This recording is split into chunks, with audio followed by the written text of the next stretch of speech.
acho que todo mundo conhece os grandes jogadores, né? Sim. Tem sim o processo físico, tem o processo, a capacidade técnica, tem a dedicação, mas para quem não conhece, tem N histórias. O próprio Djokovic, que é um grande jogador hoje, mas ele teve um período ruim e a primeira ação que eles fazem é trocar o coach, porque... E não é porque o outro é ruim, é porque esse aqui ajuda ele, muda um movimento, às vezes é uma coisa que ele muda. Então, esse processo, ele é muito saudável em altíssima performance, né? E aí a gente aqui embaixo, né, acha que eu não preciso de ajuda, né? Desculpa porque eu fico... Não, faz total sentido. E, para quem não sabe, né, o processo de tênis alega que você... apesar de ter 3 pilares, como você falou, o físico, entre outros, 70% é mental. É mental. Porque a bola vem numa velocidade muito grande, você tem que controlar corpo, visualizando frente, da onde está vindo, para se posicionar antes de ela bater lá. Isso assim. E isso é interessante, que isso te ajuda muito na vida real, de você prever movimentos, prever aonde e como, sei lá, o governo não vai facilitar alguma coisa para o teu negócio, ou teu concorrente está montando uma estratégia que vai quebrar teu negócio. O tênis é interessante para isso, e é por isso que eu gosto muito de tênis e vários outros esportes, que é um treino para tua vida real, né? E é o famoso enquanto a bola está quicando. Porque às vezes a bola vem e você tem que pensar nisso tudo enquanto ela está no ar, né? E quando você começa a praticar, você não faz essa polivalência lá dentro. E você, conforme o treinamento, e nesse momento você tem um coach esportivo para estar te direcionando, ele vai... Eu vou te fazer uma pergunta, mas é que um outro esporte para mim é fantástico nisso, é o futebol americano, né? Eles têm coach para áreas diferentes. Caramba. O cara que chuta tem um treinador, o cara que ataca tem um treinador, mas enfim... O que eu ia te perguntar agora é, de tudo desse tempo assim que você tem trabalhado, tal, tem algo que você vê que se repete muito nas pessoas, ou como crença, ou como limitação, não sei... Alguma coisa assim, que, até para as pessoas ouvirem e de repente, opa, eu tenho e não achei que fosse ruim, né? Trabalhando com coach 2 décadas, né, de linhas diferentes, porque o mercado também vai ficando diferente e a demanda que vai aparecendo para você é diferente, eu venho notando que, por mais que eu atue no pessoal, no profissional, que acaba refletindo no relacionamento entre outras áreas... É os 3 que eu falei que não tem jeito. Acaba sendo tudo no mental. Você quer ser um profissional melhor, você quer ser um marido melhor, você quer ser várias áreas melhor, porque você nasceu para ser um ser humano melhor e transbordar nas pessoas que você ama, mas que muitas das vezes tem gatilhos na sua infância que estão travando o teu adulto. Entendeu? Então, 97% dos meus clientes, durante o processo, vou fazendo alguns testes, vou fazendo alguns mapeamentos e eu percebo que acontece a mesma coisa que acontecia comigo. Por que eu morava numa favela? Por que eu estava numa comunidade?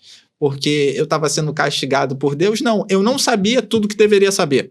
Por isso que eu estava num lugar de escassez. A partir do momento que eu fui ampliando o que eu deveria saber, eu fui desenvolvendo novas possibilidades, me conectando com outras pessoas que já sabiam o que eu não sabia, e aí cada vez mais você vai destravando, mas a raiz disso tudo, muitas das vezes, é a sua criança interior que não foi tratada do jeito.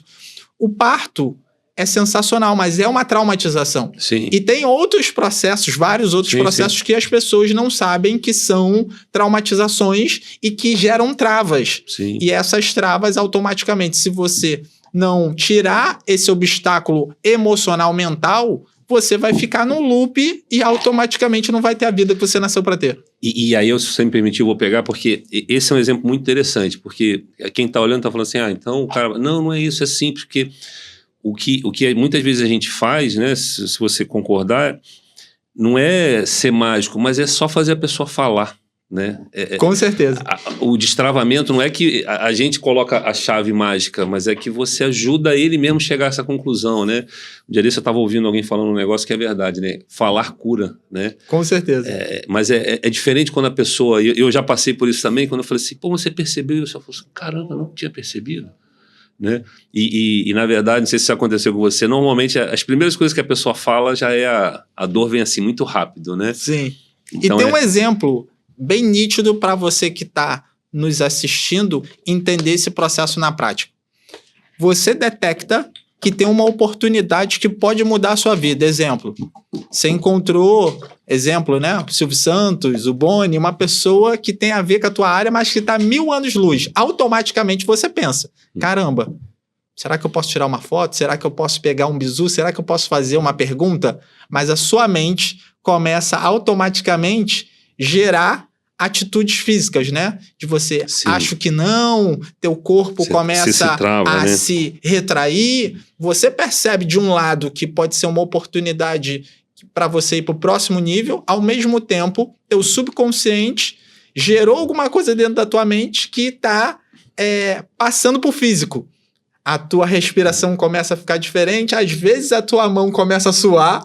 É a oportunidade da tua vida, de repente o cara te dar um patrocínio, de o cara ser o investidor da empresa que tu já tá mastigada na tua cabeça.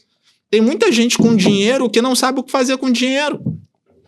E você, de repente, tem uma ideia que faz muito dinheiro. Então, se juntar essas duas pessoas, você dá o boom que você precisa na vida, mas, às vezes, quando você tá de cara com essa pessoa, você trava, você fica com medo, você o ser que você não nasceu para ser. E aí, com isso, automaticamente, você não vai ter o resultado. Cara, excelente, Pedro, porque se eu puder resumir, observe seu corpo porque ele fala por você. E ele não faz por mal, né? Porque depois a gente aprende, né, que o nosso cérebro, nosso sistema límbico, ele tá ali para defender a gente, né? E ele busca o menor esforço, ele detecta o seu medo e ele te trava. Mas é a hora que você tem que ver, caramba, por que eu não dei esse passo? Se eu queria, né? E o que você, de repente, não sei se dentro destravando pessoas ou... porque eu já vi alguns casos assim, por que as pessoas lutam tanto contra aceitar isso, né? De que elas podem? Você já detectou alguma crença muito forte por trás disso? Com certeza. É a preguiça só? Não. E é interessante que essa pergunta vai ser uma divisora de água e ouro. A gente está aqui dividindo muito ouro com você. Coisas que mudaram a minha vida, vem mudando a vida de muitas pessoas. E esse ponto dessa pergunta que você falou é sobre que acaba voltando em pai e mãe. Uhum. Porque nós somos frutos das pessoas que nos criaram. Indiferente se foi seu tio, sua tia, as pessoas que te criaram. E a gente acaba amando muito essa pessoa, tendo muito orgulho, indiferente do nível social, do nível intelectual que essa pessoa é. E é a grande primeira referência, né? E é a primeira grande referência. E eu, em momento nenhum, tô pedindo para você não fazer isso. Pelo contrário, você tem que fazer isso, tem que honrar essas pessoas, porém, tem que entender que existem duas coisas diferentes. O amor que você sente pela pessoa que te criou e a gratidão versus o que você precisa para crescer. E muitas das vezes, como a gente já falou, volto a repetir, para você ter asas, você vai ter que se desprender um pouco das raízes. Então, perfeito. Quanto mais preso à raiz você tiver, menos asa você vai ter. Entendeu? Se você morar a vida toda na casa da sua mãe, você não vai conquistar a sua casa. Se você trabalhar dentro dos negócios do seu pai, você não vai montar o seu negócio. Entendeu? Se você ficar focado muito na vida do seu pai, na vida dos seus familiares, das pessoas que te criaram, você vai perder um mundo gigante que nasceu para ser seu. A gente veio aqui para aprender, para evoluir, para crescer, para conquistar, para construir. Um legado para a próxima geração, para você, daqui a pouco, quando estiver morto, ainda tem gente fazendo o que você desenvolveu.